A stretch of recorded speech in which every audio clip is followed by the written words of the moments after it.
Good morning student, DElEd first year. Teaching of maths में आपका जो टॉपिक चल रहा था वो चल रहा था त्रिभुज। मैंने आपको त्रिभुज बता दिया था कि बंद गिरी हुई आकृति को क्या कहते हैं, त्रिभुज कहते हैं। त्रिभुज के प्रकार बताए थे, भुजाओं के आधार पर भी बता दिए थे आपको और कोणों के आधार पर भी बता दिए थे। भुजाओं के आधार पर मैंने त्रिभुज के 3 प्रकार बताए थे, ठीक है। और कोणों के आधार पर भी मैंने त्रिभुज के कितने प्रकार बताए थे, 3 प्रकार आपको बताए थे। अब बात आती है त्रिभुज की विशेषताएं, मतलब त्रिभुज बनाते समय ध्यान देने योग्य कौन कौन सी बातें होती है। ये इसलिए मैं आपको बता रही हूँ क्योंकि जब आप इसकी रचना करोगे तो आपके कॉन्सेप्ट क्लियर रहने चाहिए। तो त्रिभुज की विशेषताएं या त्रिभुज के लिए ध्यान देने योग्य बातें।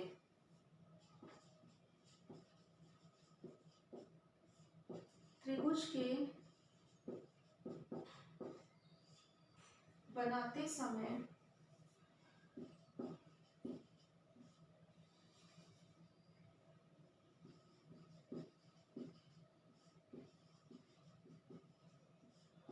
ध्यान देने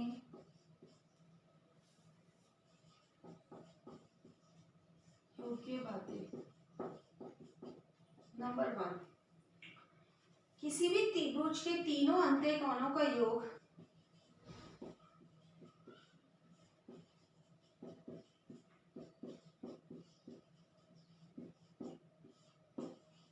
किसी भी त्रिभुज के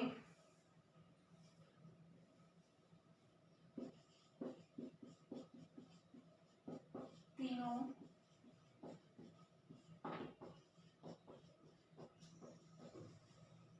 अंत्य कोणों का योग दो समकोण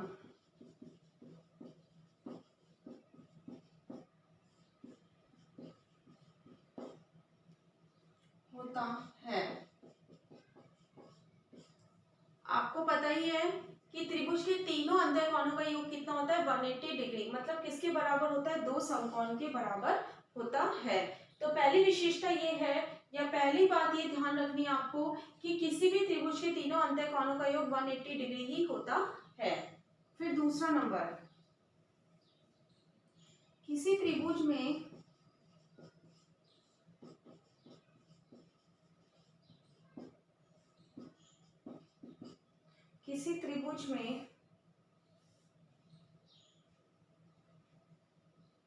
समान भुजाओं के सम्मुख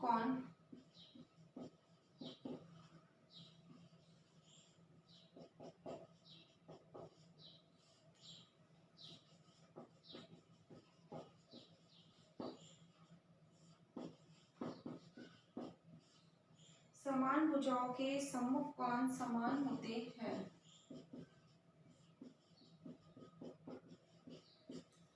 किसी त्रिभुज में समान भुजाओं के सम्मुख कोण समान होते हैं, मतलब ये एक त्रिभुज है, ठीक है, ये एक आपका क्या है, त्रिभुज है।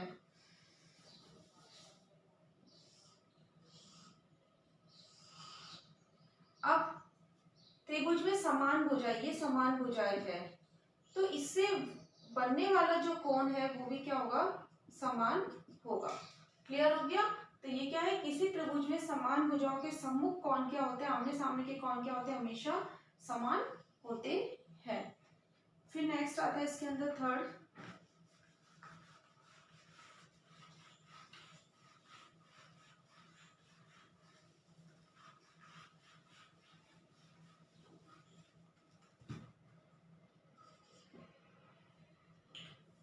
किसी त्रिभुज में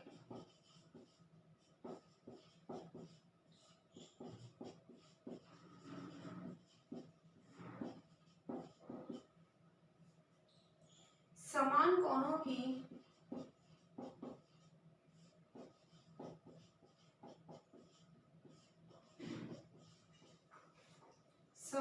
कोणों की सम्मुख भुजाएं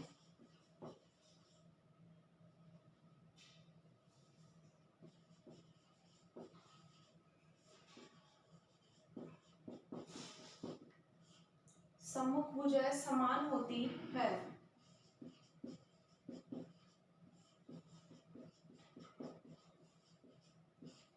अगर समान कोण है तो ऑब्वियसली भुजाएं भी कैसी होगी, उसके सम्मुख भुजाएं भी क्या होगी, समान होगी। समझ में आ गई बात कि किसी त्रिभुज में समान कोणों की सम्मुख भुजाएं भी क्या होगी, समान ही होगी। फिर फोर्थ नंबर आता है इसके अंदर, यदि किसी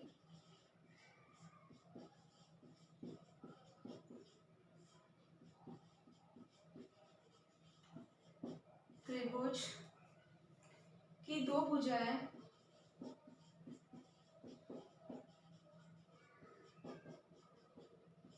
त्रिभुज की दो भुजाएं असमान है,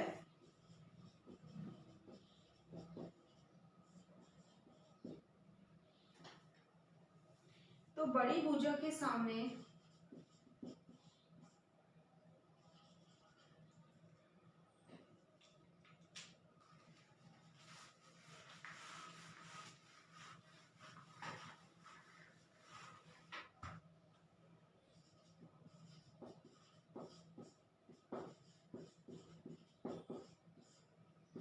यदि किसी त्रिभुज की दो भुजाएं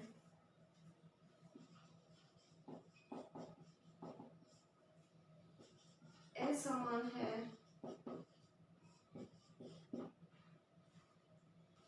असमान है, तो बड़ी भुजा के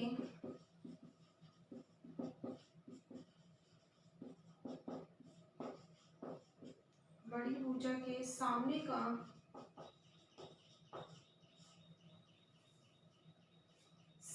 का कोण भुजा के छोटी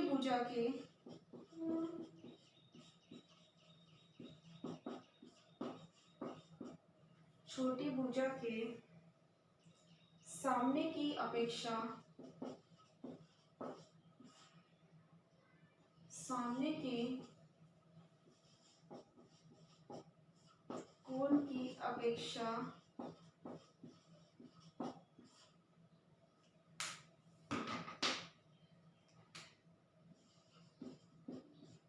बड़ा होता है। मतलब यदि किसी त्रिभुज की दो भुजाएं असमान है, मतलब ये एक त्रिभुज है 5 सेंटीमीटर, 3.5 सेंटीमीटर और 3 सेंटीमीटर। यदि किसी त्रिभुज की दो भुजाएं असमान है, ये असमान है, तो बड़ी भुजा 3.5 है, भुजा के सामने के बड़ी भुजा के सामने का कोण छोटी भुजा के सामने, ये छोटी भुजा है, तो बड़ी भुजा के सामने का कोण छोटी भुजा के सामने के कोण की अपेक्षा क्या होता है, बड़ा होता है। समझ में आई बात। बड़ी भुजा के सामने का कोण कौन सा हो गया, ये हो गया बड़ी भुजा के सामने का कोण। तो बड़ी भुजा के सामने का कोण क्या होता है, छोटी भुजा के सामने के कोण की अपेक्षा क्या होता है, ये बड़ा होता है। मतलब ये वाला क्या माना जाएगा, ये बड़ा माना जाएगा, और ये क्या माना जाएगा, ये छोटा माना जाएगा। ऑब्वियसली बात है, क्योंकि आपको पता है 180 होता है, 90 और जो इस तरह होता है, तो हम इधर 180 सीरीज या इधर 25 सीरीज इस तरह हम लेते हैं, ठीक है। 90s की सीरीज इधर आती है, 90 अबाव की सीरीज ऐसे जाती है। तो ऑब्वियसली ये हम ये मत कहना कि छोटी भुजा है तो इसके बनने वाला कोण भी क्या होगा, छोटा और नहीं। जहाँ छोटी भुजा होगी उससे बनने वाला कोण बड़ा होगा, जो बड़ी भुजा उससे बनने वाला कोण क्या होगा, छोटा हो जाएगा, मतलब उसके विपरीत माना जाएगा। फिर नेक्स्ट आती है इसके अंदर बात,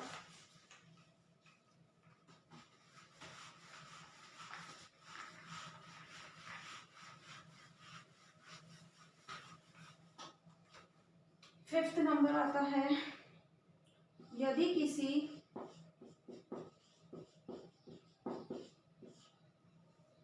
त्रिभुज के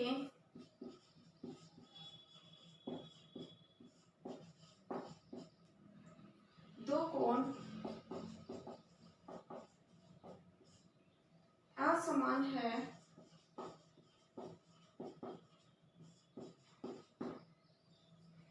तो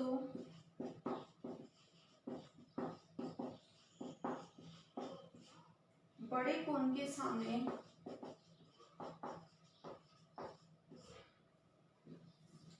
कोण के सामने की भुजा छोटे कोण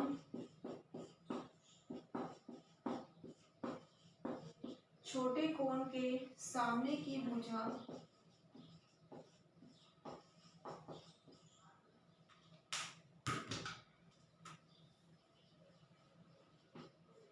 भुजा की अपेक्षा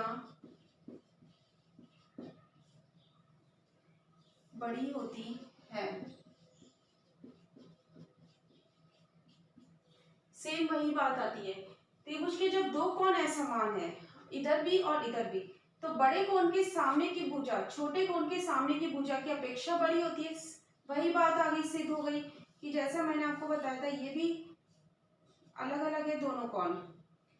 अब ये जो बड़ा जो कोण होता है उसके सामने की भुजा क्या होगी, बड़े कोण के सामने की भुजा छोटे कोण के सामने की भुजा की अपेक्षा क्या होगी, बड़ी होगी। तो 50 डिग्री यहाँ पे है, अगर मतलब 180 डिग्री अगर यहाँ पे है, तो यहाँ पे कितना हो गया 4 सेंटीमीटर, और यहाँ पे कितना हो गया 3.5 सेंटीमीटर। वही चीज होगी जो मैंने बताई थी लास्ट, जो 4 पॉइंट था उसका विपरीत बात है ये, ठीक है ना।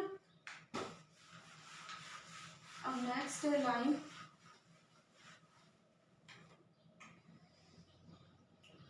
त्रिभुज ABC में जो BC होता है वो A, CA जो होता है वो B, और AB जो होता है वो C द्वारा प्रदर्शित किया जाता है।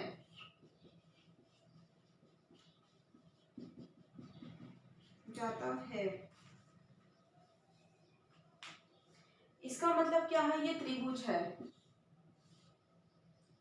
A, B और C, ठीक है। A के सामने वाली भुजा A होती है, B के सामने वाली भुजा B होती है, C के सामने वाली भुजा C होती है। क्लियर हो गया। देखो ABC में BC C AB द्वारा प्रदर्शित किया जाता है, मतलब ABC एक त्रिभुज है। A के सामने वाली भुजा स्मॉल a, B के सामने वाली भुजा स्मॉल b, और C के सामने वाली भुजा स्मॉल c।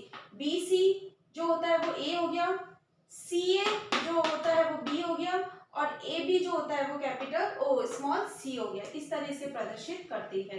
ये सारे व्यूज आपको इसलिए बताया है मैंने पॉइंट्स की, अब जब आप त्रिभुज की रचना करोगे तो आप कॉन्सेप्ट क्लियर रखोगे, ठीक है। ये आपका क्या था, त्रिभुज की विशेषताएं थी या स्मरण योग्य बातें थी। अब आपका होमवर्क है,